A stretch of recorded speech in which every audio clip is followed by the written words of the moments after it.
है गाइस, आज के इस वीडियो में हम बात करेंगे एक ऐसे ईटीएफ की जिसने लास्ट 1 ईयर में रिटर्न जो दिया है वो 48% का दिया है।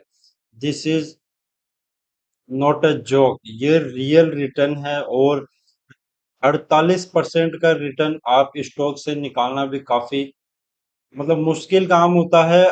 इम्पॉसिबल तो नहीं है, पर ईटीएफ जैसा एक जो कि काफी सेफ इन्वेस्टमेंट माना जाता है, उससे भी आपको 48% का रिटर्न मिल जाए तो इससे अच्छी बात क्या हो सकती है। तो आज हम बात कर रहे हैं मिराय एसेट NYSE फांग प्लस ईटीएफ के बारे में। इसको हम मैफेंग भी बोलते हैं, और इसका जो अभी AUM है वो ज्यादा नहीं है, 2,876 करोड़ है।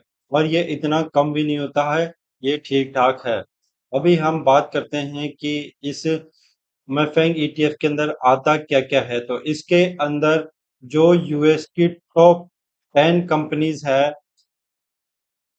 ये कंपनियां टेक कंपनीज है, यानी कि टेक्नोलॉजी से रिलेटेड है। कोई एआई के अंदर है।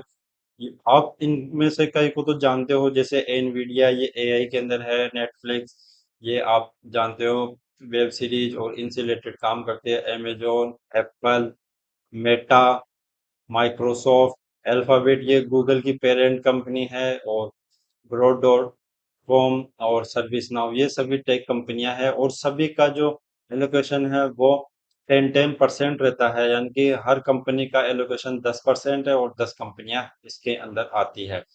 अभी हम इसका जो थोड़ा सा 2014 से हम देखते हैं कि इसने कितना रिटर्न दिया है। तो देखिए, सबसे पहले तो इसकी वोलेटिलिटी हम देख लेते हैं कि कितना ये नीचे जा सकता है और कितना वापस से ऊपर आता है। तो ये इसकी वोलेटिलिटी है।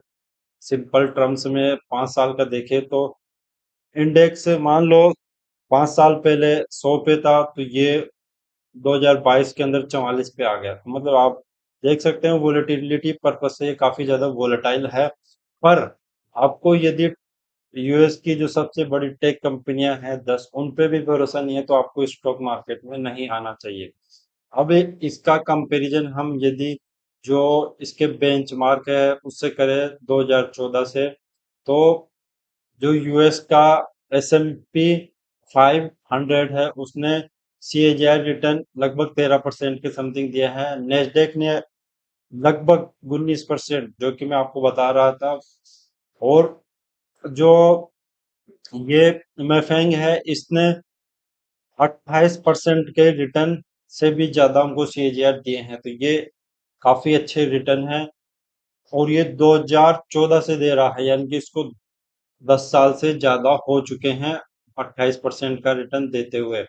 और इसका यदि हम देखें तो 3 साल में इसने पैसा जो दिया है, कितना रिटर्न दिया है, वो है 241% का रिटर्न इसने दिया है। अब यहाँ पर यदि हम बात करें क्या अभी इसके अंदर पैसा लगाया जा सकता है, तो यहाँ पर कुछ रिस्क हम देख लेते हैं। सबसे बड़ा तो कि यहाँ पर रिस्क यही है कि आपको आपकी जो पैसा है वो 10 कंपनियों में ही जा रहा है। आपका पोर्टफोलियो एक कंसंट्रेशन हो रहा है, केवल टेक कंपनियों में जा रहा है, जो कि मेरे हिसाब से कोई भी एक ऐसा रिस्क नहीं है, क्योंकि आने वाला जो फ्यूचर है वो टेक्नोलॉजी से रिलेटेड ही होगा। तो ये मेरे हिसाब से फ्यूचर नहीं है। हाँ, वैल्यूएशन रिस्क ये जरूर है कि आपको लग सकता है कि अभी वैल्यूएशन इसकी महंगी है। तो उस हिसाब से भी देखा जाए तो देखिए, यहाँ पर इसका जो पीई रेशो है वो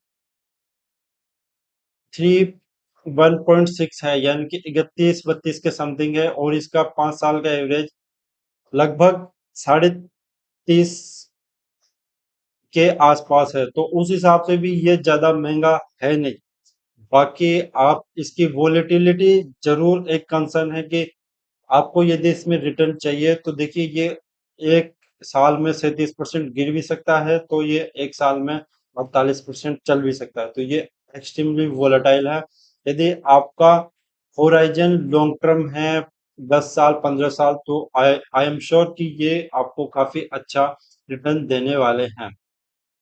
अभी हमको नेक्स्ट मतलब इसका आउटलुक क्या हो सकता है, तो शॉर्ट टर्म के अंदर इसके अंदर हमको पॉजिटिव सिग्नल है, और यहाँ से भी अभी इसके अंदर लगभग 24% के 3 महीने में हमको रिटर्न मिल सकते हैं। पर वही है कि आपको वोलेटिलिटी देखनी पड़ेगी, और कुछ ऊपर नीचे हो जाता है तो ये रिटर्न ना भी मिले, ऐसा भी हो सकता है।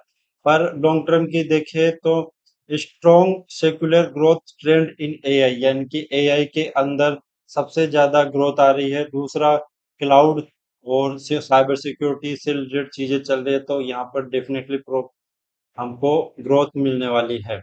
तो यदि आप भी इन्वेस्ट करना चाहते हैं तो जो मैफेंग है, आप किसी भी ब्रोकर पे जाके सर्च करेंगे तो आपको ये मिल जाएगा, और आप इसके अंदर इन्वेस्ट कर सकते हैं। तो गाइज, आज के लिए बस इतना ही। वीडियो पसंद आए तो वीडियो को लाइक करें, चैनल को सब्सक्राइब करना ना भूलें।